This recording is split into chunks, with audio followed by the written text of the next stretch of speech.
para sa Japan. Hey yo, what's up mga masters? So for today's video, 4th day na tayo ng ating 30 days challenge video.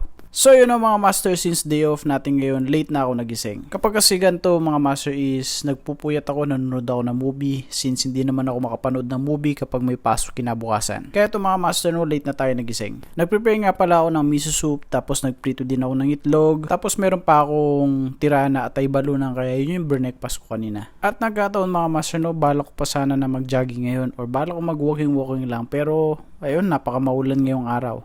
Kahapon pa maulan hanggang ngayon. Kaya ito mga master, no, since day off natin ngayon, kukontinue ko yung pinapanood ko ng movie. Actually, kailan ko lang siya na kita sa TikTok na itong movie na to is actually series siya. Then sa Netflix siya napapanood. Ang title na pinapanood ko ngayong series ay Gyeongsong Creature. Di ko alam kung tama yung pronunciation, no, so bahala na kayo, no. So ganito yung usual na day off ko ng mga master kasi hindi naman din talaga ako mahilig na maggala-gala. Unless kailangan ko talaga na may bilin or may puntahan, so yung lalabas talaga ako.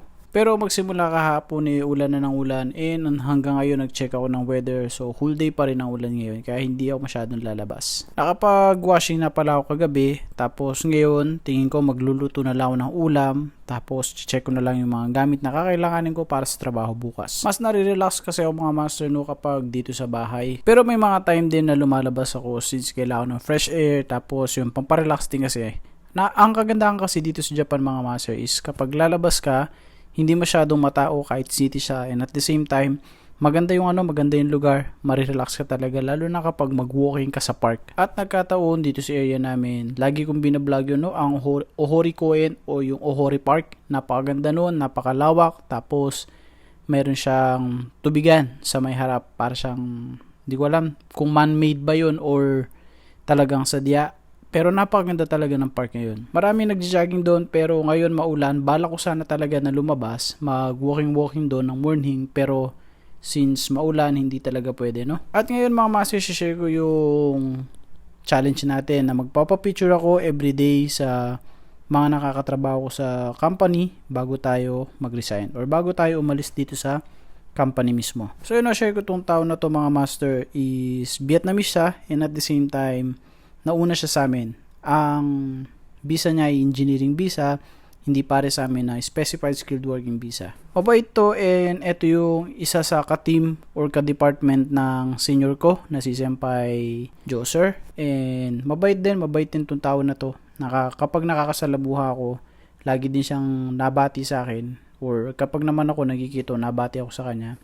And then yun na mga master, kapag may mga hinihiram ako or kapag may mga unigay ako, request, hindi naman din siya nagdadamot sa akin. Mabait yung tao na to. Ang balita ko kasi is uwi siya ng March 28, kaya nakita ko nung nakaraan yung kapa niya o yung raincoat niya na ang maganda yung quality. Kaya sabi ko sa kanya, paunigay ako na bilhin niya ako. Nagpabili ako para kung sakali na uwi ako ng Pilipinas or dito man sa Japan, pwedeng magamit kung panahon ng tag-ulan. And ito rin yung laging kasama ni Twen, yung Vietnamese na kasama niya lagi, and ka-department niya rin. At walang iba kundi ang ating tropa na si Nyat Tosang. Si Nyat Tosang ay isang Vietnamese, and mabait yung tao na to.